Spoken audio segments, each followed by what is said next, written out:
This short guide will show how to buy shares of Root Inc.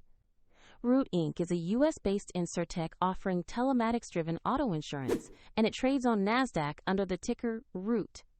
This video is for educational purposes only and not financial advice.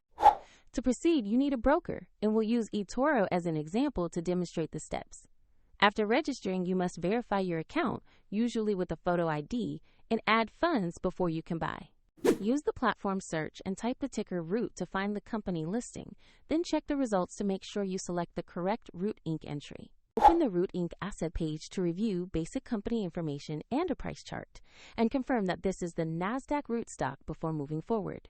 Tap Invest or Buy, enter the amount you want to purchase, then carefully review the order details and confirm the trade. If the market is closed, the order may be queued for the next session, and if you have insufficient funds, the platform will prompt you to add money before confirmation.